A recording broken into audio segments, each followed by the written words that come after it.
Perfect. So we are all here. I think we can officially start. So hello, everyone. A warm welcome to our panel AI in Sales. We are also excited that we can be finally here. We were waiting for this for like a couple of weeks now.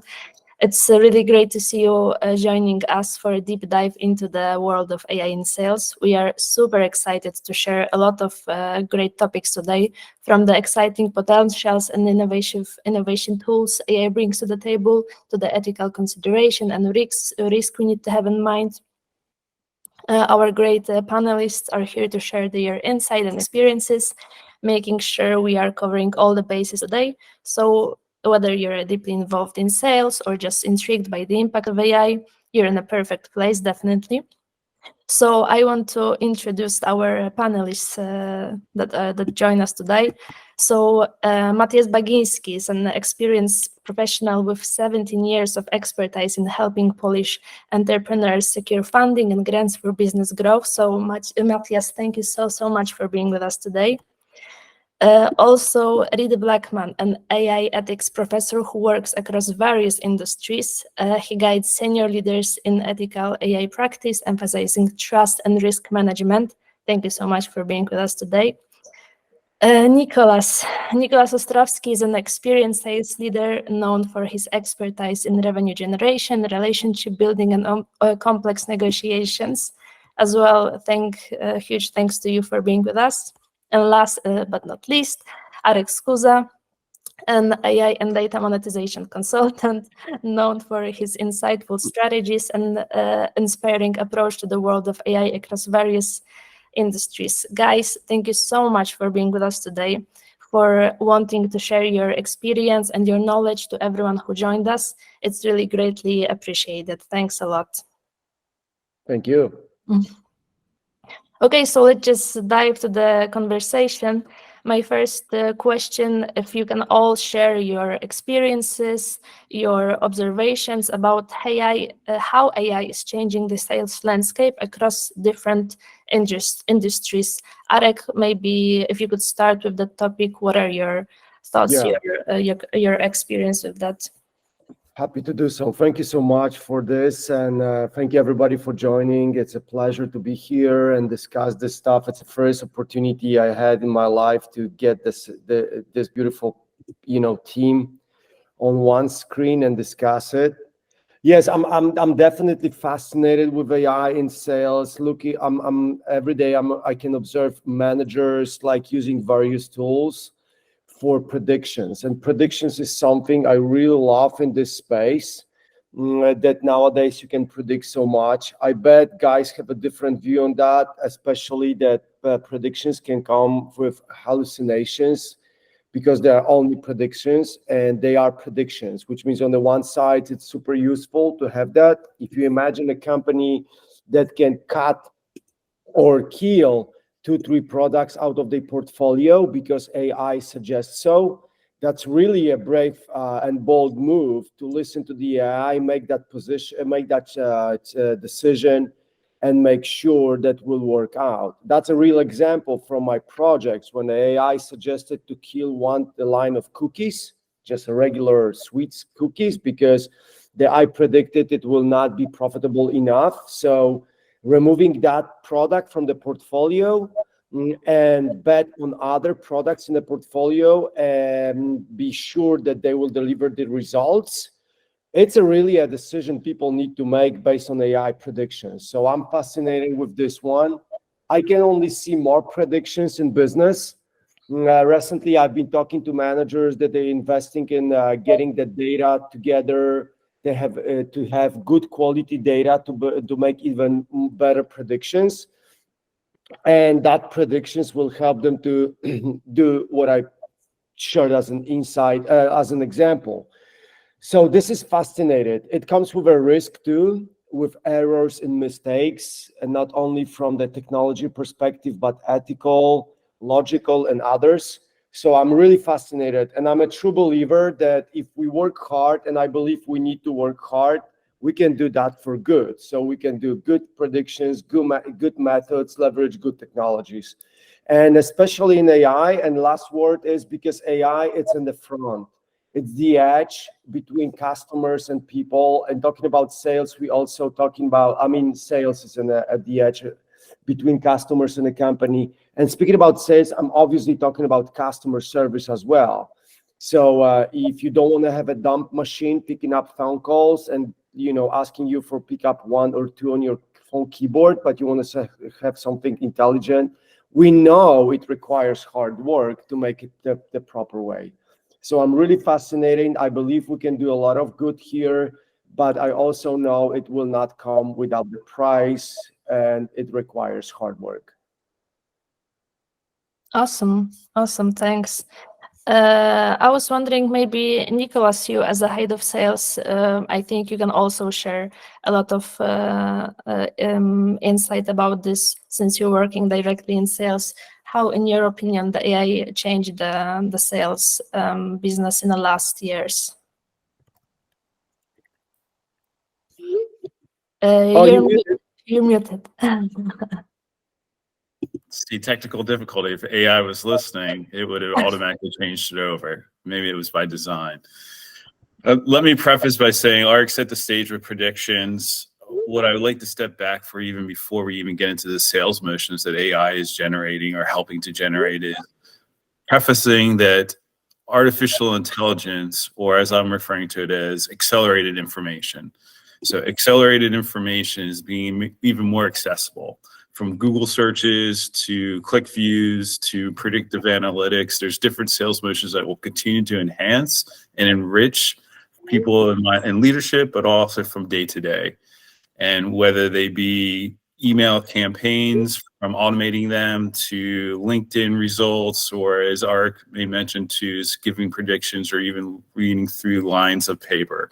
So there's always going to be different continuations. I'll say there's, as I initially said, there's an accelerated amount of information that's available, and it'll continue to evolve as we get larger CPU units, H100s, going to split the data, going from Moore's Law every 18 months down to 12 months. So it'll continue to advance. There'll be opportunities to pull those levers to help from a UX to a CX and drive revenue and growth. Reid, maybe from your standpoint, from an ethical standpoint, how are you seeing this intertwining?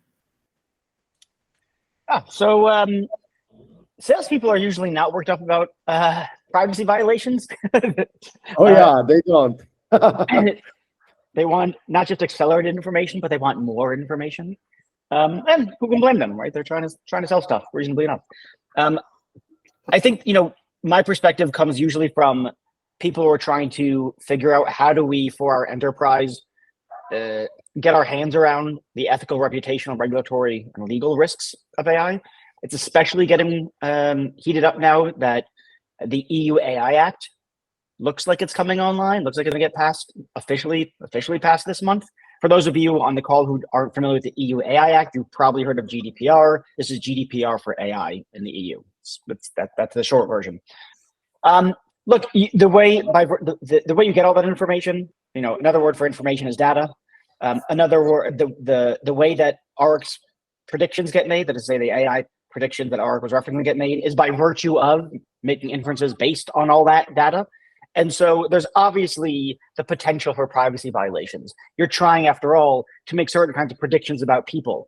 So number one, sales organizations are incentivized to collect as much data about people, because all else equal, the more data you've got about them, the better your predictions will be. All else equal, the better your sales methods, including customer service, et cetera, is going to be. So you're highly incentivized. Sales organizations are highly incentivized to gather as much data as possible, which may result in privacy violations by virtue of collection of data you ought not to have collected, and using the data in ways that you ought not to have collected it. And then finally, inferring things about people that you shouldn't have inferred.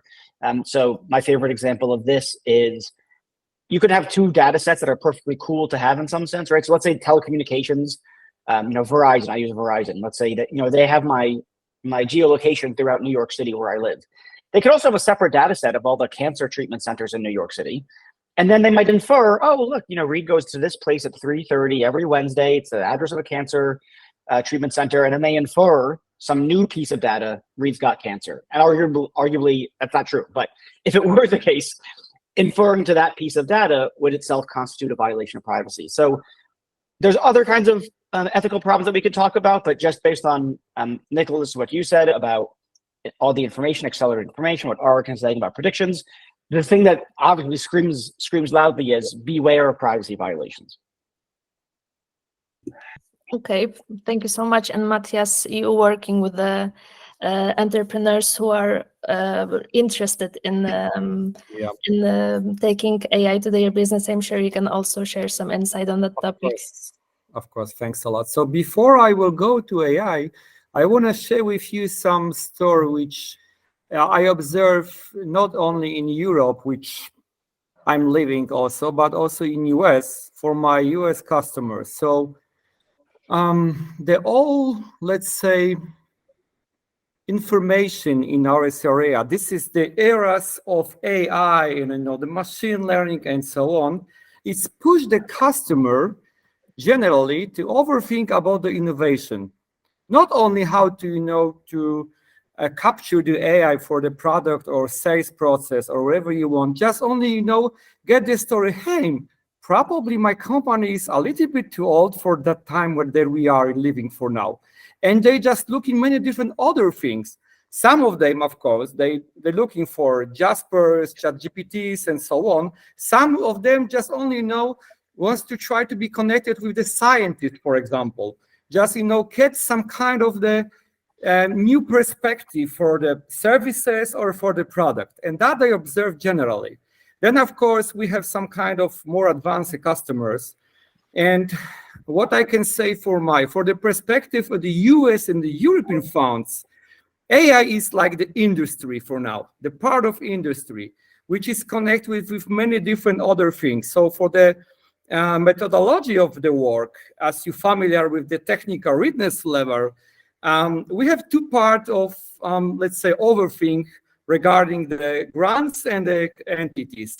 The first of all is like between 4 to 6 technical readiness level. I mean, to finding the new algorithm and, working with the scientists, PhD guys, the universities, then implemented the technology for the products, for services. Mostly, if I can be honest with you, it's for the softwares for now. And what I observe for now, which is connected, and probably I will use the first time today, it's many different companies asking me for a blockchain for now, how to use it, how it works, and how we get the money for that type of eligible cost that they can just pay for already done softwares like the license, the cloud things, but also to hire the people. They can construct all crypto, blockchain, AI, currency, wherever you want, whatever you can name it, because I observed that the people using many different names, probably 80% of the customers, they don't even understand what's going on. If we're talking about the token system, NTFAs, and so on, hey, they don't know. They only wants to get increase the company, / they want to find the money, how to make the companies better. And that's more or less the situation for the general view. But of course, I will share the more information a little bit later about the process, the level of innovation, and so on. So thank you. Okay, perfect. If I may give a comment about this, what Matthias said, and actually that's very important to me, especially you mentioned that many people use different names or terms, and I found that also very important in sales departments, explaining and helping people through courses, workshops, whatever, to understand what is a prediction, what is a churn prediction, what that means, sentiment analysis.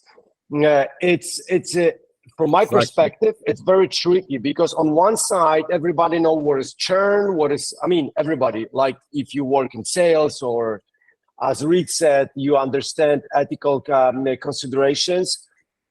So you know what is a churn, what is sentiment analysis. But if you add AI into it, like machine learning, algorithms, regression, things like that, it slightly predefined it.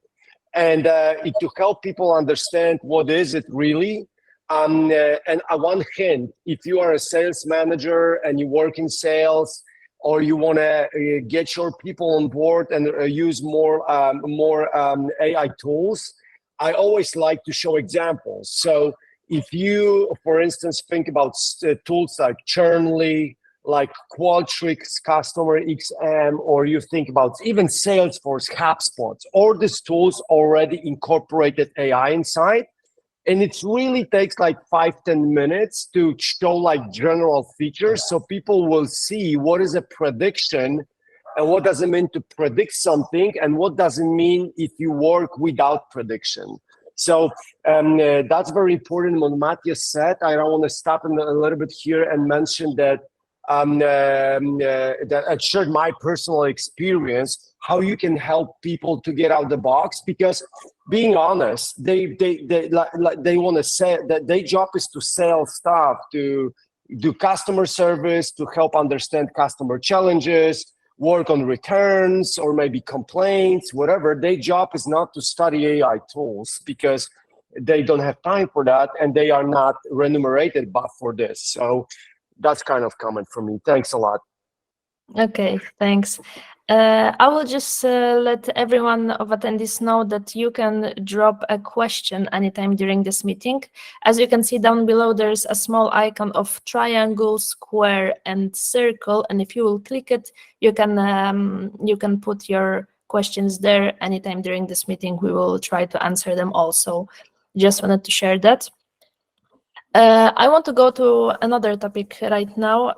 I think we should talk about sales strategy. So can you share an examples of how AI has effectively improved sales strategies and customer relationships, or maybe the opposite? Maybe you have some other observations. Maybe it didn't improve it. Maybe it made it even worse. So share your thoughts on that, please.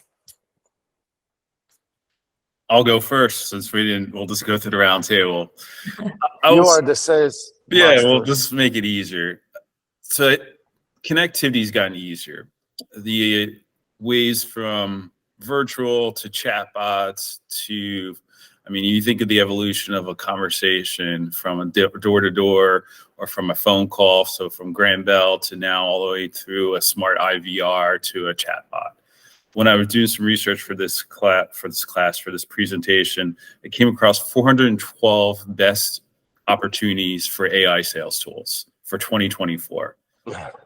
And that's just, and then I was like, okay, let me go a little bit further as far as talking about information and accessibility. Then I Googled AI sales tools in general, and I came up with 536 million different responses on Google. Just to put an idea in context, the Dallas Cowboys, even though ARX is probably not happy and some people locally aren't, 122 million just typing in that name. So the level of intrigue, but let alone accessibility, Julia, as far as the ability for leadership or connectivity or ability to drive and help influence and change directions or patterns, but also understanding, so getting back to the KYC of what a customer needs and how they want, being able to be nimble and agile and flexible. So having this information available allows somebody like myself to adjust the headwinds or tailwinds on what their needs are based on strategic imperatives or what's going on in the marketplace or what we're seeing just in day-to-day if they're publicly traded versus privately held. And we can ream through this information and give some analysis and give some gap fillers for them. Awesome, thanks. I'll actually pick up on know your customer, the KYC comment. It interacts with the comment that I said earlier about potential privacy violations. You know, people like me, ethicists, people in my space tend to get all worked up about data privacy. I tend not to get as worked up as some of my colleagues. Some of your customers don't care about their data privacy. They just want to see the cool shit. Like they want the ad. They want the ad that's going to show. Some people love Instagram ads. My wife, for some reason, maybe I shouldn't say this out loud, she doesn't get ads on her Instagram feed at all. It's not clear why. It's some kind of glitch apparently, but she's a little bit bummed about it because everyone else is like, "Oh my God, the ads are amazing. They're so helpful." And so one thing to temper all the privacy talk to some extent is some customers want you to just have that data so that you do a better job selling to them. Others really don't want you to have that data because they value their data privacy more than convenience of sales or sales that are targeted to them or that are particularly helpful to them. So part of knowing your customer for the sake of not alienating them, but also tailoring, is knowing how your customers think about their own sense of data privacy and whether they want things tailored for them or whether they want to keep sellers at an arm's distance. I think that's got to be part of what they attempt to do. Is I don't like it when people say, you have to respect everyone's data privacy. Nobody wants their data collected so that you can sell them stuff. That's false. But the other thing is false as well. Everyone wants their data collected so that you can sell them more stuff in a targeted way. That's false too. So I think part of knowing your customer strategy is knowing their stance on data privacy so that you can appropriately engage them and not alienate them, which of course is going to undermine sales. Mhm. I totally agree. And maybe a little bit of the old school example, not coming from a sales, but to everybody who is listening, I'm always asking my student in the MBA classes, would you like to turn off live feed on Google Maps? So basically you don't share your privacy data where you are, but then you don't see a traffic. Well, that's a trade-off, right? So I'm happy to share where I am because I want to see how far I can go with this highway and don't want to be stuck in there. So that shows me, it's an old school example because there is no AI in it, but I think the mechanism is pretty clear. It's a great example. So as you're saying about feed, like if I install a new app on my phone and that app asks me not to track, I do it or I just deny it, depends on what I'm expecting. So it can give me a better prediction or recommendation, let's go for it. But on the other side, obviously, I believe we like to have a choice. And so that's one. Julia, you were asking about the examples. I can share one coming from the huge e-commerce company, receiving couple thousands emails with complaints every day. And everybody, when you buy something on an e-commerce platform, you want to make sure, and you don't like it, you want to make sure that the response from the company is very quick and fast. Oh, I bet Nicolas left the meeting. That's probably due to the network or something. Yeah, I will keep going. Then he will come back, I guess. So if you make a complaint, you don't want to wait because either you are worrying about your money or whatever. There is a software like Monkey Learn. Another tool I want to share today so people can have a clear takeaway. And Monkey Learn helps you to analyze sentiments. So you can upload thousands of records of your CSV file, whatever the file you use, and it will help you to understand which category of your products on your e-commerce platform which categories are really the categories that people say they're good, but they say it. It's not like in terms of 4.5 stars.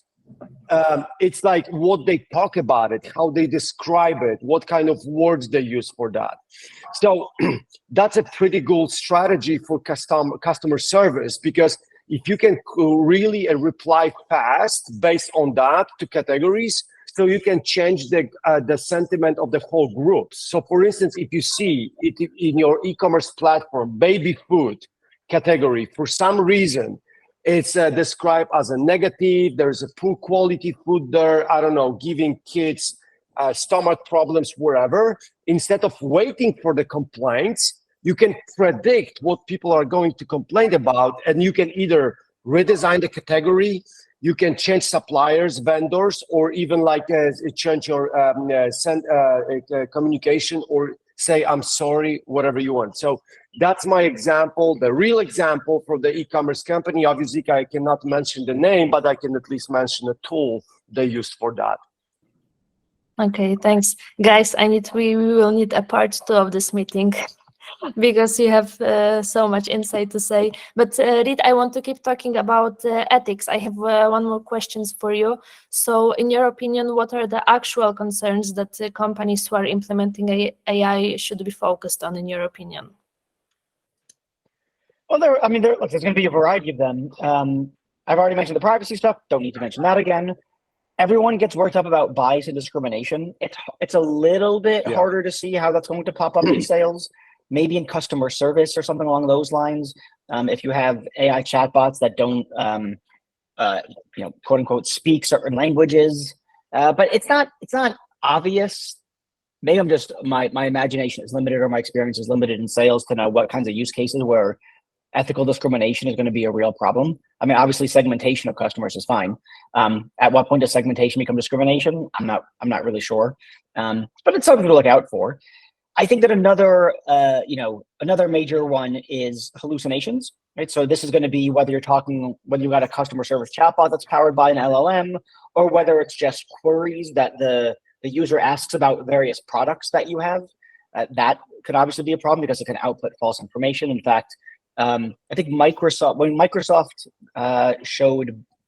demoed Bing or whatever it was, I think maybe it was both. Yeah, Bar did it, but also so did Bing, where they asked about certain information, and the length of the electrical cord to plug in the iron or whatever it was false. It was misrepresented. It was like 3 feet when really the length is 7 feet, or vice versa, or something, something along those lines. So there's a possibility for false outputs with, and then anytime that's talking to a customer or a potential customer, there's obviously the risk of giving them false information. Not only then might you lose a sale, but you might gain a sale on false grounds, and then they return the thing, and that's no good. You also have a loss of trust, because now the people interacting with you don't trust whether or not you're actually giving them true information. So that's another big one. And then finally, I haven't quite seen this in practice yet, to my knowledge, although I'm sure it's around. People are usually familiar with things like dark patterns in website design. So this is when you can't figure out, say, how to unsubscribe from an email newsletter or something. You can't figure out based on the website how to cancel your subscription because it's buried 15 layers down. With sales chatbots, there's a concern of manipulation. So it's a tough line because salespeople are in the business of convincing people to change their behavior in some way, to get them to buy the thing, to abandon their previous solution, adopt a new solution. And so necessarily they're in the persuasion game. At some point, though, persuasion becomes undermining of autonomy, underhanded manipulation. You're a sleazy salesperson, and it's easy, or not easy is a bit strong, but it's tempting at least to train your LLM to say, look, read these books on how to sort of stoke fears and manipulate and then use those techniques to sell people. And you might think, yeah, that's not good for the person who's being sold to. It's undermining of their autonomy. It's manipulative. And then it's also not good. It's good for your quarterly numbers, but it's also not good for trusting the brand sustainably. So that's another thing that I don't think it's here quite yet. Maybe I'm ignorant, but it's not here at scale yet, but we're on the cusp of it. We're getting to that point. And so it's something that companies certainly should look out for. Okay, thanks a lot. Guys, we have one question. Could you please repeat the name of the tool used for sentiment analysis? Yeah, of course. That was a monkey learn. Monkey like the monkey, and learn like learn. So Okay. monkey learn. That's a great breakdown. Thanks a lot. I think it's easy to great and visualize that monkey can learn. Branding, it's back. Okay, guys, talking about challenges, Matthias, I want to ask about another crucial aspect. So from your perspective, what are the biggest challenges in securing funding for AI project in sales, and how they can be overcome in your opinion? Yes, that's a very good question. Not only in the European Union grants, but also in US. So I have an experience with my teams. One is in Europe, the second one is in Austin, Texas. So I can, just share with you how it works. And obviously I have also the few slides, but I don't know if this is a good idea to start using my presentation for now. But let me explain more about the financial structure of the grant. So mostly how it works in US and in Europe, you must take care about your part of the contribution. So you have the percentage help. I mean, for example, regarding the type of grants, so you have the R&D type of grants or investment type of grants, more or less, let's say that. Of course, we have also some the human resources or marketing ones and so on. But mostly people look in the money for that type of eligible cost, like the salary cost, subcontractors, buying softwares, a license, clothing things, rent spaces, something like that. So if they want to create some kind of the new software for this, for the sales process, which should be included with AI things, some special, algorithm. So probably they will create some budget on timeline. And mostly when they making some new softwares is between 1 to 3 years. And what I observe is between $1 to $4 million to making some good softwares. And if they buying us softwares, I mean, already done technology is up $100,000 to 1 million, probably no more. And the aspects of the financial structure, I mean, financing the ideas of using AI or buying AI or many different other connections is the part of the contribution. I mean, having the money for getting our company's part. Mostly it's, let's say, 50%. So for now, looking, because, the structure of the question is a very open. For one side, we can discuss how to get the money using the AI. For a second, what type of money we can use getting the AI projects. So I don't know which side is the better for now, but let's say that many different instruments regarding the European funds and US funds is connected now with AI. I mean, it's much easier to get the grants when you will use the information that we will increase or upgrade our technology using the AI, there if we will use the regular technology, let's say the last one. And what I observe for now, especially in US market, that the VCs, they will, just looking the blockchain and AI project, and they want to put the money into it. So what we expect is some kind of cross-financing montage between the VC's money and the typical grant.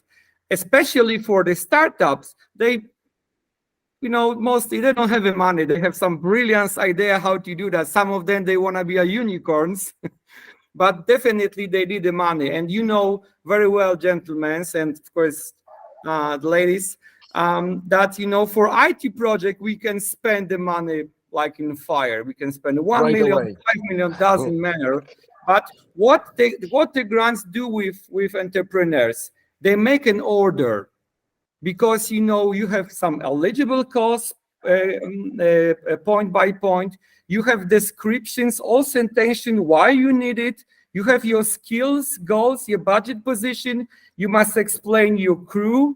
You must explain your relation with the general conception. I mean, something what we call the general national plans. And US and European, they have it. They have the special goals, like bullet points, what they're looking for, what they expect for the financial beneficiary. Matthias, I have a quick question. Do you see grants or VC money coming exclusively to companies or product makers that focus on sales and AI in sales, or it's more general, more spread out? I was just curious. AI in sales could be the part of that type of things, but what I can confirm that it's the dedicated grants related with AI generally. So AI as a topic. And then, depending about type of your product or services, you can, because what's has been that you using regarding the grants, of course, that you're using AI in sales. It means you have some kind of idea to work on the market. To understand better the structure of the grants, we must make step back.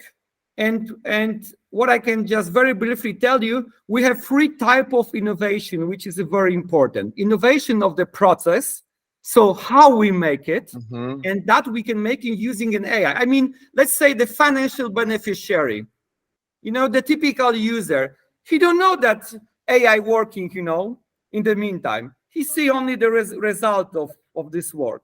So this is the innovation of the process. Then you have the innovation of the product.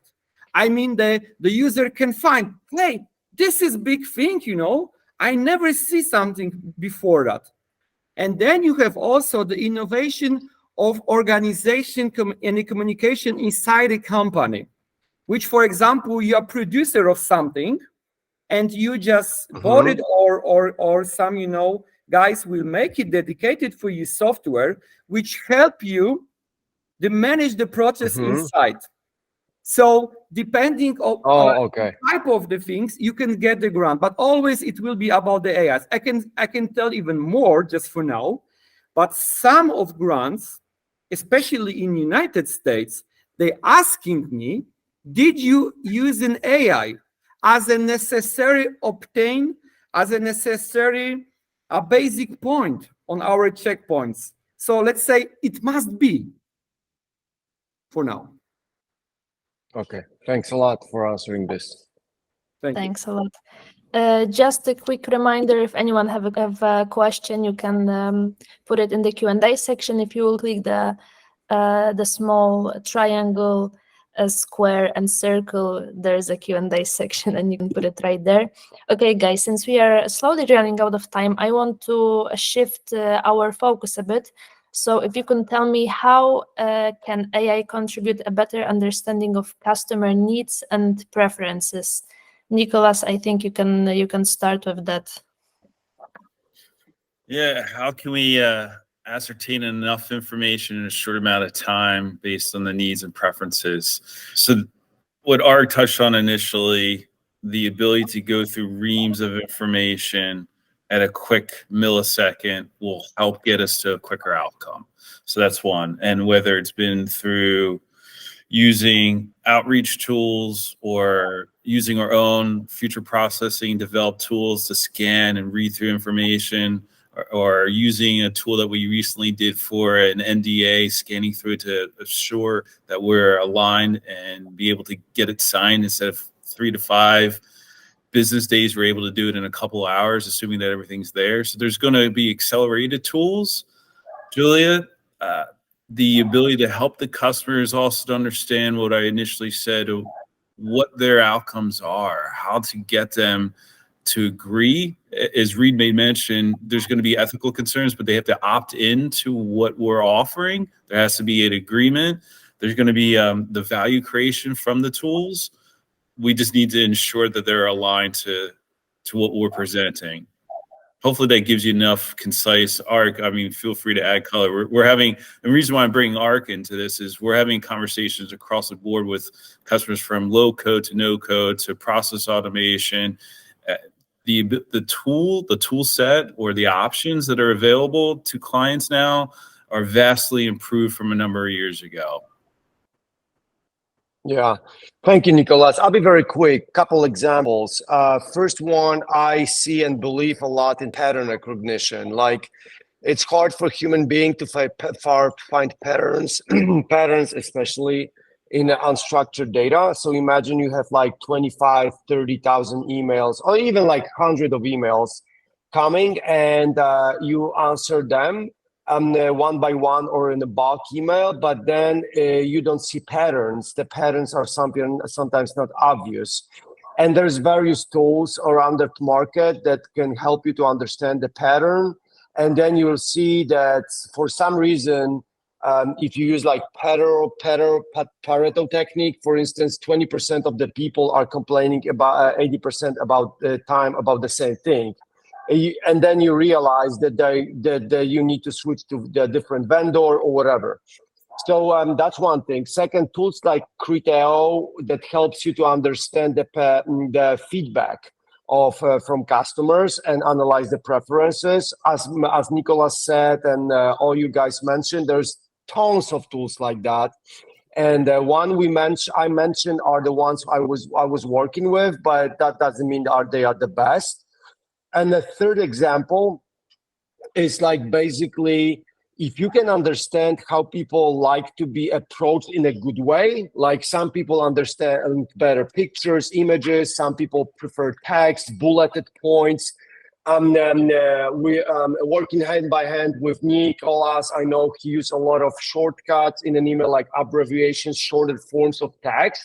If you can really somehow have that done by a tool, tells you, hey, are you writing email to Reid? I would suggest to write it this way. And if you write it to Nicolas, write it this way. But then imagine you write that emails to thousands of people or hundreds, and you can really build like micro segments. And the tool like HubSpot has that already built in. If somebody is traveling through your website and touch it here, meaning click it here, click it there, and you see in tools like HubSpot that person was interested in, for instance, building AI custom chatbot, there is no point to send them a report about data analysis or like the future of data, because they are just not interested in that.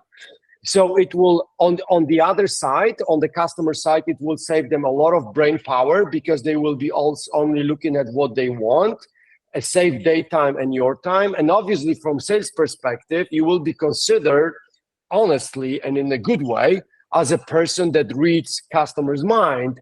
But that's definitely because of the help of technology. So I see these examples and specific tools already on the market. There's no point to reinventing the wheel. Okay, awesome. Thanks a lot. Thank you. Guys, next question is really for all of you. So what should companies prioritize when preparing to integrate AI into their business? I think all of you can share on that topic. So Arek, maybe you can continue. Or maybe I will ask Reid, because we probably will tell about technology and different functions and things like that, and he's looking at that from a different perspective. And then maybe Maciej, because he's looking from financial aspects. So why don't we start with Reid? I believe that will be more beneficial than for starting from Perfect. me. I mean, I don't know about that, but I'll try. So, look, if you're talking about what should you prioritize, here's one way to think about AI ethics or AI ethical risks, or managing those risks appropriately. You don't simply think about it as risk management. You think about it as enabling innovation. So here's what I mean. You know, I go rock climbing. I'm a rock climber, but I'm not Alex Honnold. Some of you know Alex Honnold. He was in that movie. What was it called? Free Solo. You know, he climbs, 1,000-foot cliffs, no rope. He's kind of crazy. I would never do that. And I don't think, what I do is I use a rope, and the rope allows me to do something I wouldn't do otherwise. It allows me to climb cliffs, right? That I wouldn't have climbed without a rope, because I'm not Alex Honnold. I think that innovation allows us to do amazing and exciting things, including in sales. So innovation in sales, you can do amazing, exciting things, and you can choose to do it with a rope or without a rope. Some companies who don't care about reputation, who don't care about their brand, who don't have a big brand to really care about, who don't care about regulatory fines or regulations. Maybe they're really small, they don't have a reputation, they'll just fold. They'll fold up if they get fined, many millions of dollars. They'll climb without a rope, right? Because they're massive risk takers. But most organizations, I think it's fair to say, especially the larger ones, especially the ones that have been around for years or decades, certainly Fortune 500, Fortune 1000 companies, et cetera, that have a reputation. They want to climb cliffs. They want to do exciting things that push the envelope, but they want a rope. They don't want to be crazy. And having an AI ethical, call it what you want, AI governance, AI ethical risk program, responsible AI program, I don't care what you call it, that's infused throughout the enterprise, including in sales and marketing, is the kind of thing that enables companies to do those things safely. So you can push the cutting edge. You can do the kinds of things that Nicolas was talking about with all these different kinds of tools, knowing that you got a rope. That's the function. It's to enable you to do those crazy, exciting, cutting edge things without fearing for not your life, but say your brand's life or your brand's reputation or fear of regulatory investigation or something along those lines. So that's the way that I think about it. I don't know if you want to call that prioritizing AI ethics or responsible AI or AI risk or AI governance, but I think it has let's just call it a central role to play. It's one of the central pillars of creating a strategy that allows you to do exciting, really exciting things without going splat if things go sideways. I like that. I can share some Nice. other perspective, because the question or the thing is about the priority about the integration between the AI and the companies and the product of that and all sales process and so on. So let me share something completely, an opposite. I mean, for my perspective and for the perspective of the customers that they share with you with me, it's the AI is still not full, it's still not complete, because what they imagine is someday, regarding the smartphone, AI will be knocking, like, knock, knock, he's an AI. And I will tell you on even more, I will do all things for you. So which means the perspective for a customer is the prioritization things is the most important, the crucial point for now is they need an expert. They need a trust expert, to implement the AI to the technology. Then, of course, they need a budget, like the grants and so on. But the most difficult, the times, expectation for now is to find a trust expert who can, just show the company how to implement the AI. I know that that will be a future profession, and the all educational process and so on. But I believe that for next a few years will be coming many different grants. Even we have now in Europe, how to get the money for a company. For your perspective, the next perspective, this is let's say a flat solution. Just get the money for the people to buying the expert knowledge. But for the company's perspective, where the process going, for the long terms, this is a huge change, Hey, now I will pay some IT, smart guy to implement it my company for AI. What's going on? So from my point, this is a crucial and the most, expected solution for entities for now. Get the money for an expert. And the crucial point, find an expert where they are. Yeah. Okay. Okay, perfect. Thank Maybe you. I'll start. I'll be very quick. I see two things. First one is I'm not sure it's about like prioritizing as well, but I think it's definitely something that stays at the strategy level. First one is like now it's very easy to do what I called off the shelf, like Monkey Learn, Criteo, other tools we all mentioned here. It's ready to go. You buy them. It's usually software as a service. You pay like, I don't know, if you pay $50, that's probably a super complicated, complex tool, and you can use it. But that doesn't really solve the transformation problem because that's what it's called point solution. And smart guys from different university put that term. They coined that term. It's not my term. I learned that from them. That's a point solution, which means that one department might use it, one department might not use it, the other department might use it a different way. It doesn't transform the company. It might transform a little bit, like maybe a couple positions or maybe one department. If it will transform the business line in a companies like Shell or Exxon, whatever I can imagine, I don't think so.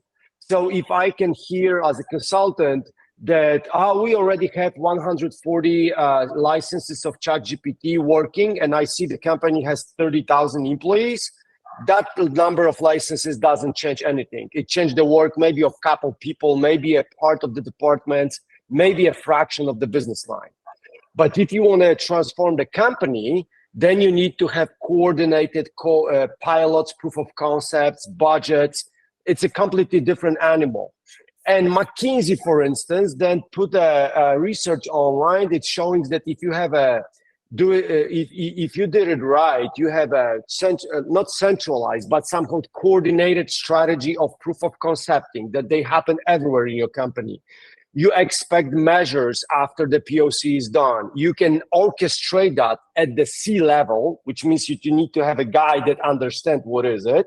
That, by the way, and speaking about what Reid said, they also understand that ethics, that rope that you need to climb that mountain.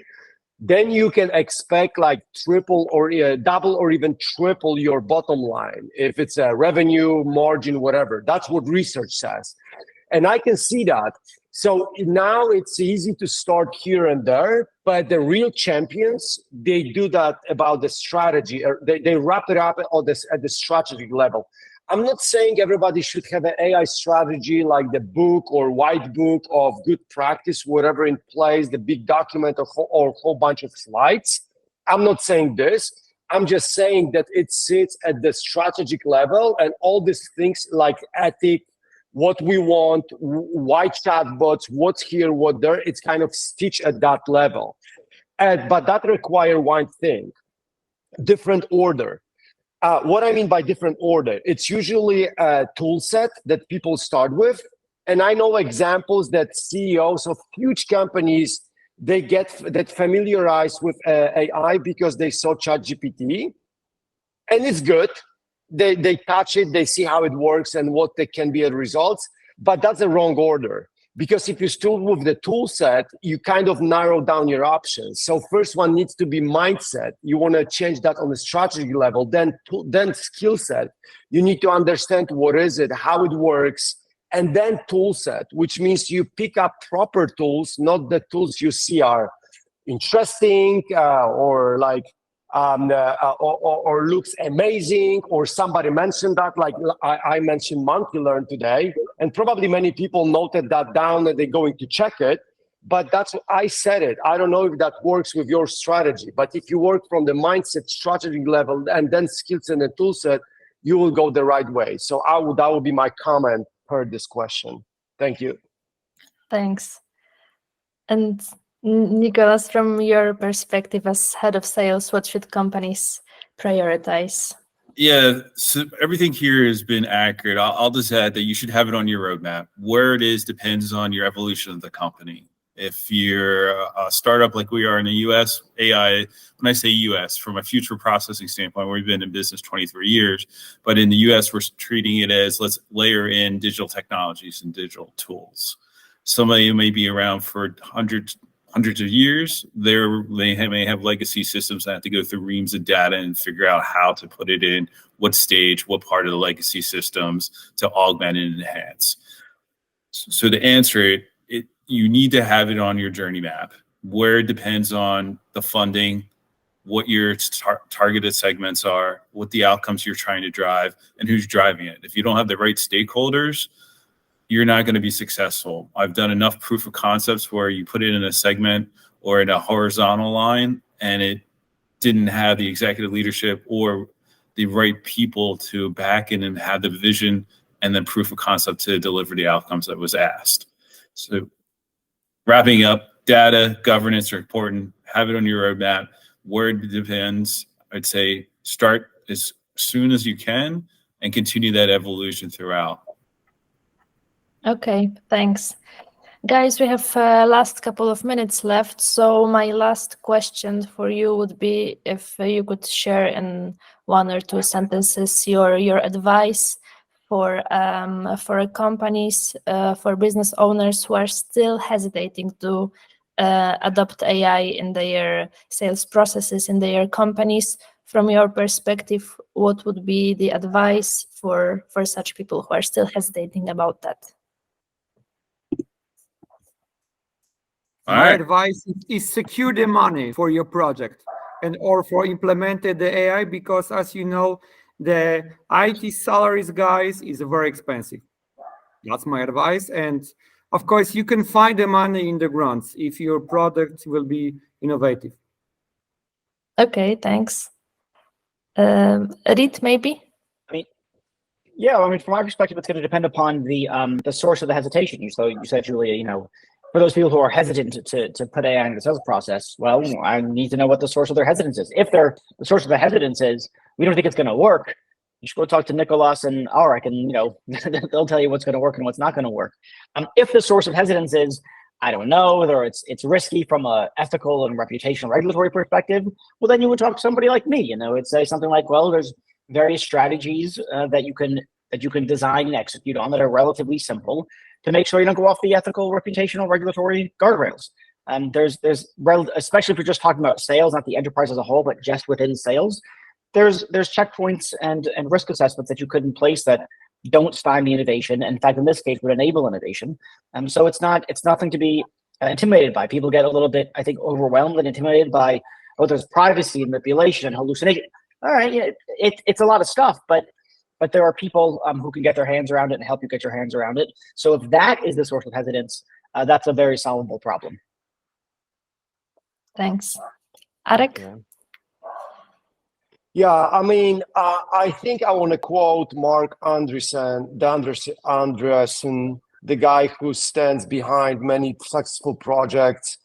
He said that he said a great word, a great sentence on his podcast. He said, "Nothing happens for the decades, and now decades happens within days."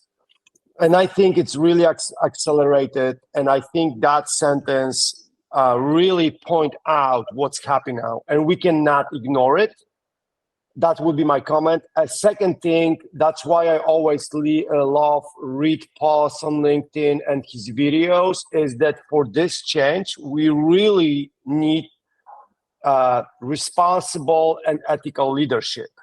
Because I think maybe it's a subjective judgment, but it's easier than ever now to produce an animal can do a lot of harm. And I'm not saying like weapons and things like that algorithms that put people in troubles or just cut their time for research, but that output of this model will be basically bad and things like that. So I'm really for the first thing in my life in a technology, I think that ethics plays super important role, and the leadership needs to be very, very responsible to bring that quick change that Mark Andreessen mentioned responsibly to this planet. I'll try to summarize, Julie. I know we're over time. I'll collectively weave in all three. Secure the funding, understand the guardrails and the governance around it, have a consultant, have a vision to an outcome, and start fast, because the quicker you have the ability becomes less, then you become less relevant. But understand the brand integrity and awareness that's important to it. This is not something that's going to stop. It's only, as Eric said, and I started off with, it's going to accelerate and it'll continue. So I appreciate the opportunity today. Thanks. Guys, one last question from Krzysztof. How to find a nice case studies, how to implement AI into companies? I want to roughly identify if that will work for the company. Can anyone share the answer for that? I mean, we have multiple case studies on future processing. Well, I'll put in our chat link so you can see it, and we'll let you look through them depending on what industry it is. We have industry specific, and if it's from blockchain, if it's from low code, no code, if it's from process automation, we have a couple different ones per each, but I will drop the chat. I will drop the link in the chat. Okay, awesome. Guys, thanks a lot just for our audience. Just like Reid said, and just like Nicolas said before, you can always reach out to our speakers on LinkedIn. I linked all of the guys in the emails before, so you can always reach out to them if you have any questions for case studies about ethics, about funding. You can always reach out to them. I'm sure all of you will be happy to answer. So you can check my email before with LinkedIn profiles. And today I want to thank you so much. I think it was really great conversation, and I think we really need a part 2 of that, because we didn't even go through all the questions. So yeah, I think we should stay tuned for part 2. Yeah, thank you so much. I really appreciate that, and have a great day, everybody. Thank you very much, everyone. I put it in the chat. Talk to you soon. Thank you. Thanks a lot. Take care. Bye-bye. Bye-bye.